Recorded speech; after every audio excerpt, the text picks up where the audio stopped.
ถ้าเพื่อนๆได้รับความรู้จากคลิปนี้แล้วก็อย่าลืมกดไลค์กดคอมเมนต์กดแชร์เพื่อเป็นกำลังใจให้สาวน้ำมนต์ได้ทำคลิปดีๆต่อไปด้วยนะคะ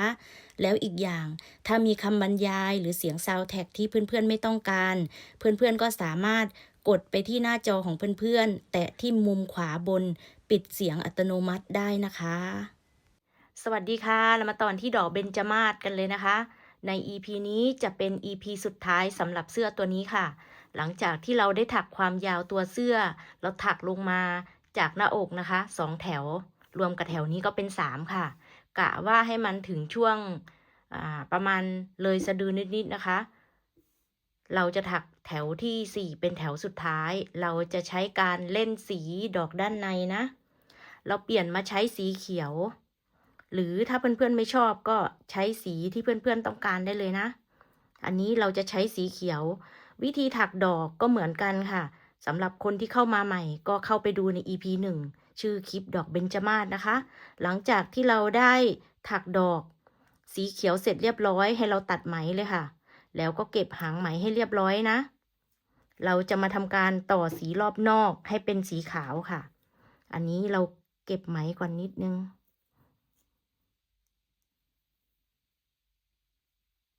เราก็ซ่อนไปตามซอกงานของเรานี่แหละค่ะตามโซ่เลยขอให้แค่หางไหมไปด้านหลังแค่นั้นเอง งานจะได้ดูเรียบร้อยนะคะ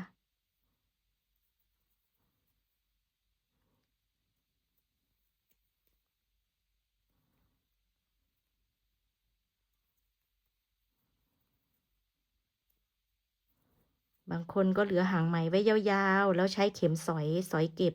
แบบนั้นก็ดีนะคะ แต่เราถนัดแบบนี้เนาะถนัดใครถนัดมันนะคะ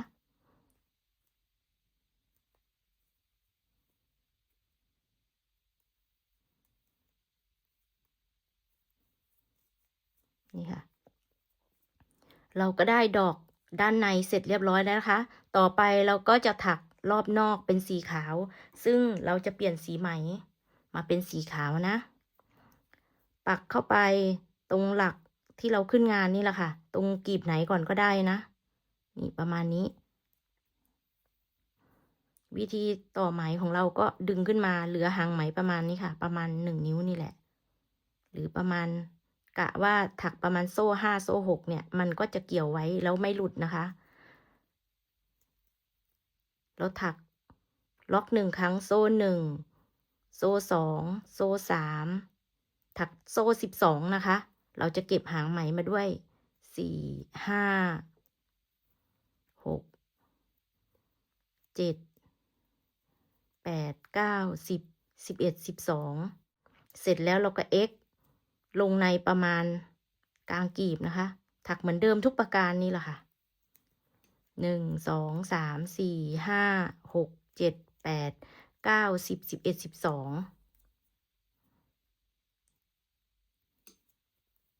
นี่ค่ะก็ถักโซ่ 12x ลงกลางกลีบวนไปจนรอบดอกเสร็จแล้วก็เริ่มถักริมด้านนอกนะคะเหมือนกันทุกประการค่ะถักออกมา4 มุมนะนี่ค่ะถักเสร็จมันก็จะได้ลักษณะนี้นะคะดอกแรกให้ถักเต็ม4 มุมแล้วดอกถัดไปก็เอา2 มุมนี้มาเชื่อมกันเราจะถักแบบนี้ให้ครบทั้ง10 ดอกเท่ากับตัวเสื้อเลยนะคะให้เพื่อนๆถักไปจนครบทั้ง10 ดอกพอดอกที่10ก็ให้เอามาเชื่อมกับดอกแรกนะคะเหมือนกันกับตัวเสื้อเดี๋ยวเรามาอัปเดตอีกครั้งตอนเราได้ครบทั้ง10 ดอกเราก็ได้ถักครบทั้ง10 ดอกนะคะเชื่อมกันวนเป็นวงกลมลักษณะเหมือนกันกับตัวเสื้อเลยนะคะเสร็จแล้วก็ให้พับดอกซ้ายขวาด้านข้างให้เป็นครึ่งแบบนี้แล้วก็ดอกตรงกลางดอกชนดอกครบทั้ง10 ดอกลักษณะก็จะเหมือนกับตัวเสื้อเลยนะคะเสร็จแล้วเราจะใช้สีเขียวถักเป็นแถวลักษณะเหมือนริมคอเสื้อนะคะด้านล่างแล้วก็ตรงนี้อีกนะคะเสร็จแล้วเราจะเอามาเชื่อมกันก็จะได้เป็นเหมือนเส้นเล็กๆอยู่ตรงช่วงริมเอวตรงนี้นะคะเสร็จแล้วสุดท้ายปลายสุดเราก็จะมาเก็บริมชายเสื้อให้สวยงามแค่นั้นเองค่ะเราจะต่อไหมเข้าไปที่ด้านข้างดอกแรกที่เราขึ้นงานเรามาร์กไว้เนี่ยนะคะตรงจุดไหนก่อนก็ได้นะคะตรงช่วงด้านข้าง รอยต่อของเราจะได้ไม่เด่นชัดค่ะเราจะดึงไหมขึ้นมาหรือใครกลัวหลุดก็มัดเป็นเงื่อนตายได้นะคะเราจะเหลือห่างไหมไว้ประมาณนี้ค่ะล็อก1ครั้งแบบนี้นะคะแทน x เสร็จแล้วเราจะถักโซ่3นะคะแล้วให้ x ลงในตุ่มถัดไปลักษณะการถักเหมือนคอเสื้อหรือริมคอเสื้อเพียงแค่เราปรับจากโซ่2มาใช้โซ่3นะคะงานตรงช่วงเอวเราจะได้ไม่แน่นเกินนะคะโซ่3 x ลงในทุกตุ่มเลยนะไม่มีอะไรมากค่ะในแถวที่1โซ่3 x ลงทุกตุ่มเลยนี่ค่ะหมดดอกนี้เราก็โซ่3ข้ามไปดอกถัดไปเลยนี่นะคะให้เราถักแบบนี้วนรอบจนจบแถวเดี๋ยวเรามาเจอกันอีกครั้งตรงจุดเริ่มงานเราถักโซ่3 x ลงในทุกตุ่มวนรอบจนมาถึงจุดที่เราเริ่มงานนะคะก็ให้เราปักเข็มเข้าไปในตุ่มแรกที่เราขึ้นงานแล้วก็ให้ถัก x ค่ะแถวต่อไปให้เราเลื่อนเข็มเข้าไปในห่วงแรกดึงผ่านเราจะขึ้นงานด้วยโซ่3นะคะโซ่3ตรงนี้แทน f หลักนี้เราจะใช้รวบกับช่องสุดท้ายรวบกับหลักนี้เราจะไม่นับนะคะเสร็จแล้วให้ f ลงไปในช่องเดิม2ครั้งปลดหมดค่ะครั้งที่1ครั้งที่2แล้วก็ครั้งที่3เราจะถัก A ก็ปลด2ครั้งไว้รวบข้ามไปช่องถัดไปปลด2ห่วงเหลือ3ห่วงรวบมันจะเป็นเหมือนค่อมช่องนี้กับช่องนี้นะคะในหลักที่3ลักษณะเหมือนกันกับถักริมคอเพียงแค่ในริมคอเราจะใช้ F แค่1หลักอันนี้เราเพิ่มมาเป็น3หลักนะคะช่องนี้นะคะช่องเดิม F 2ครั้งปลดหมดค่ะพอครั้งที่3เราก็จะถักค่อมหรือถัก A นั่นเองปักลงไปช่องเดิมปลด2ครั้งไว้พันเข็มข้ามไปช่องถัดไปปลด2ห่วงเหลือ3รวบเห็นไหมคะมันก็จะได้ A ค่อมช่องนี้กับช่องนี้นั่นเอง F 2หลักลงที่เดิมหลักที่3ถัก A ปลด2ครั้งพันเข็มลงในช่องถัดไปเลยปลด2เหลือ3ห่วงรวบ F 2หลักลงช่องเดิมครั้งที่3ถัก A ปลด2ครั้งไว้พันเข็มไปช่องถัดไปเลยปลด2เหลือ3ห่วงรวบเราจะถักแบบนี้นะคะวนรอบจนจบแถวเดี๋ยวเราจะมาเจอกันอีกครั้งตรงช่องสุดท้ายตรงนี้ค่ะเราถักมาจนถึงช่องสุดท้าย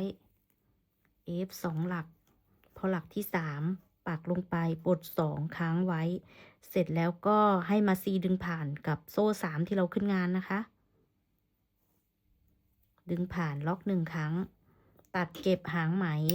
ไว้ตามซอกโซ่งานของเราให้เรียบร้อย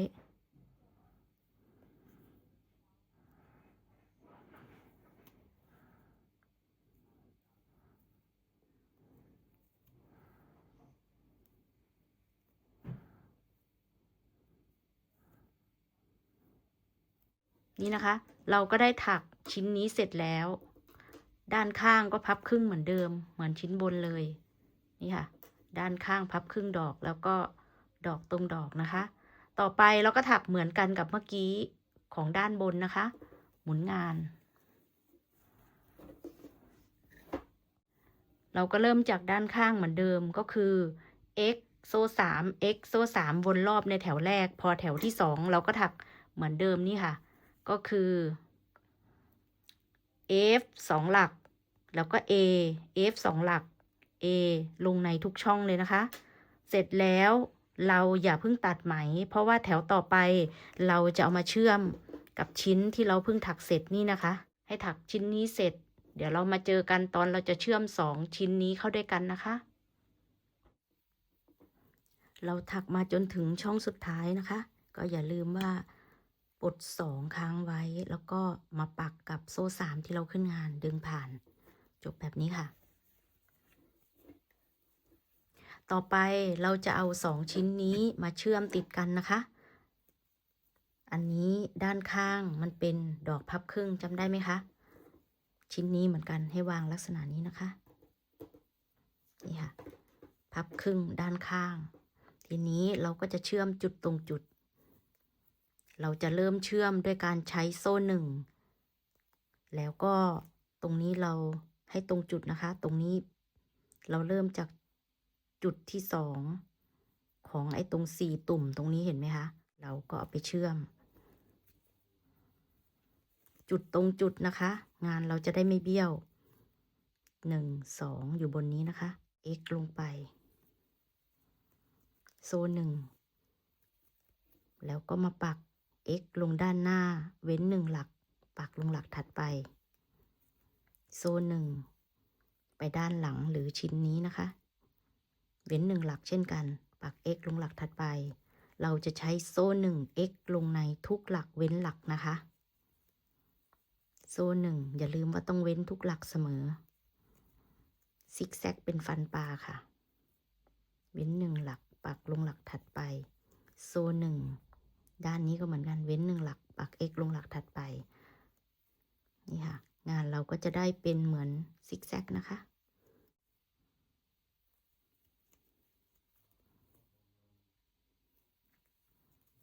เราจะถักแบบนี้วนรอบตัวเลยนะคะเดี๋ยวจะให้ดูงานนี่ค่ะงานเราที่ได้มันก็จะเป็นลักษณะนี้เชื่อมติดกันนะคะถักไปวนรอบจนสุดแถวเดี๋ยวเรามาเจอกันอีกครั้งตรงใกล้จบแถวค่ะเราถักมาจนสุดแถวนะคะล็อก1ครั้งตัดเก็บหางไหมให้เรียบร้อยค่ะเดี๋ยวเรามาดูงานกันเราก็ได้เชื่อม2ชิ้นนี้เข้าด้วยกันแล้วนะคะยังไม่ได้รีดมันก็ยังจะไม่เรียบสวยเท่าไหร่นะคะต่อไปเราจะมาถักริมชายปลายสุดของตัวเสื้อวิธีถักก็ลักษณะเดียวกันกับช่วงนี้นะคะเราจะเริ่มจากด้านข้างประมาณช่วงตุ่มที่4นะคะเราจะปักเข้าไปตุ่มนี้ก่อนก็ได้แต่เดี๋ยวเราจะปักประมาณนี้ถักขึ้นงานเหมือนกันนะคะด้วยโซ่3 x ลงในทุกตุ่มเลยเราจะดึงไหมขึ้นมาเหลือประมาณนี้นะคะงานเราก็จะไม่หลุดแล้วเราก็จะเก็บปลายไหมไปในตัวค่ะโซ่3 x ลงในทุกตุ่ม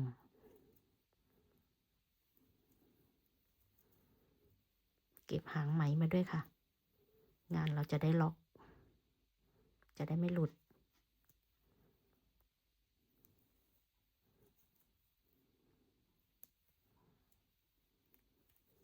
นี่ค่ะโซ่3 x ลงในทุกตุ่ม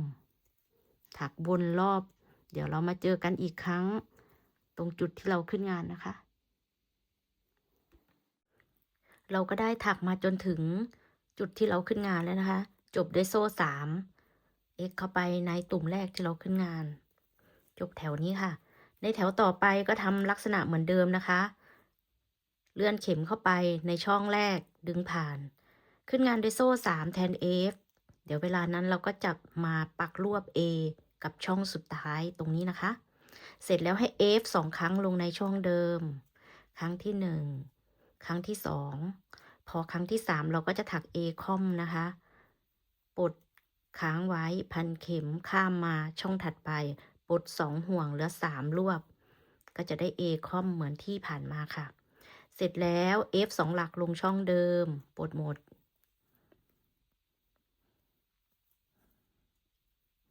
หลักที่3ก็ถัก A คอมปลดค้างไว้พันเข็มปลดในช่องถัดไปรวบแบบนี้นะคะอีก1ครั้ง F 2 ครั้งลงช่องเดิมครั้งที่3ถัก A ปลด2ห่วงค้างไว้พันเข็มข้ามไปช่องถัดไปปลด2ห่วงเหลือ3รวบนี่นะคะเราจะถักลักษณะนี้วนรอบเหมือนเดิมจนจบแถวเดี๋ยวเรามาเจอกันค่ะถักมาจนสุดแถว F ลงไป2 ครั้งพอครั้งที่3ปลด2ห่วงค้างไว้แล้วก็จิ้มไปในโซ่3ของช่องแรกดึงผ่านจบแถวนี้ค่ะแถวต่อไปเราจะถักโซ่1แทน x แล้วก็ต่อด้วยโซ่3เป็นโซ่4นะคะตรงขึ้นงานแล้วก็ให้ x ลงในหลักที่3นะคะเว้น1 2ปัก x ลงหลักที่3มันจะตรงกับ A ของแถวที่แล้วพอดีขั้นงานด้วยโซ่3เว้น1 2ปักลงหลักที่3ปัก x ค่ะ เห็นไหมคะ มันจะตรงกับ A ของแถวที่แล้ว1 2 3นี่ค่ะ เราจะถักโซ่3แล้วก็ให้ x นะคะเว้น1 2ปักลงหลักที่3แบบนี้ถักวนรอบจนจบแถวถักมาจนสุดแถวจบงานด้วยโซ่3แล้วก็ให้ปักเข็มลง A ตัวแรกหรือจุดแรกที่เราขึ้นงานดึงผ่านแถวต่อไปค่ะให้เราเลื่อนเข็มไปในห่วงแรกดึงผ่านแล้วก็ครั้งที่2 x ลงไปในห่วงเลยลักษณะนี้นะคะขึ้นงานด้วยโซ่3 x ลงห่วงถัดไปจะได้เป็นห่วงเล็กๆแบบนี้นะคะเสร็จแล้วก็ให้พันเข็มหรือ F นะคะลงห่วงถัดไปดึงขึ้นมาปลด2ค้างไว้ครั้งที่1ปลด2ครั้งที่2รวบจะได้เหมือนกลีบเล็กๆนะคะหรือเราจะเรียกว่า F 2หลักรวบพร้อมกัน1คู่นะคะขั้นงานด้วยโซ่3แล้วก็พันเข็มเหมือนเดิมนี่ค่ะถัก2หลักรวบพร้อมกันลงในช่องเดิมครั้งที่1ครั้งที่2แล้วก็รวบพร้อมกันได้2คู่แล้วนะคะขั้นงานด้วยโซ่3พันเข็มปัก F 2ครั้งรวบลงในช่องเดิมครั้งที่1ครั้งที่2รวบขั้นงานด้วยโซ่3ครั้งที่4นะคะปลดค้างไว้ปลดค้างไว้แล้วก็รวบ x ลงช่องถัดไปนี่นะคะเราจะได้1เซตโซ่ 3x ก่อนเสร็จแล้วก็มาถักเหมือนกลีบหรือคู่ดีกว่าเนาะเรียกเป็นคู่ที่1คู่ที่2คู่ที่3คู่ที่4ขั้นงานด้วยโซ่3นะคะนี่คือ1เซตอีก1ครั้งค่ะโซ่3 x ลงช่องถัดไปแล้วก็เริ่มถักเป็นเหมือนกลีบ F คู่ที่1ปลดพร้อมกันครั้งที่1ครั้งที่2รวบ1 2 3 F 1 F 2รวบ1 2 3 F 1 F 2แล้วก็รวบ1 2 3คู่ที่4 F 1 F 2รวบ x ลงช่องถัดไปหรือห่วงถัดไปนะคะเราจะถักแบบนี้นะคะวนรอบจนสุดแถวเราถักมาจนสุดแถวนะคะจบด้วย F 2หลักรวบแล้วก็มา C ดึงผ่านกับ x ตัวแรกที่เราขึ้นงานตรงนี้ก็จะเหลือโซ่3นะคะงานก็จะลงตัวพอดีแถวต่อไปจะเป็นแถวสุดท้ายปลายสุดของชายเสื้อให้เรา x ลงไปในโซ่3ครั้งที่1ครั้งที่2ครั้งที่3ตรงนี้ในห่วงเล็กๆตรงนี้นะคะจะมี x 3หลักต่อไปเราจะถัก x ลงในห่วงนี้นะคะห่วงที่เป็นกลีบดอกไม้มันมี3ห่วงใช่ไหมให้เรา x ลงไปห่วงแรกครั้งที่1ครั้งที่2ในครั้งที่2เราจะถักโซ่3แทงผ่าน2เส้นแล้วก็ดึงผ่าน x ลงไปที่เดิมอีก1ครั้งในห่วงถัดไปค่ะ x ครั้งที่1 x ครั้งที่2ในหลักที่2ถักโซ่3ทำตุ่มด้วยการดึงผ่าน x ลงไปอีก1ครั้งแต่ละช่องจะมี x 3ตัวในตัวที่2จะมีโซ่3ทำตุ่มนะคะ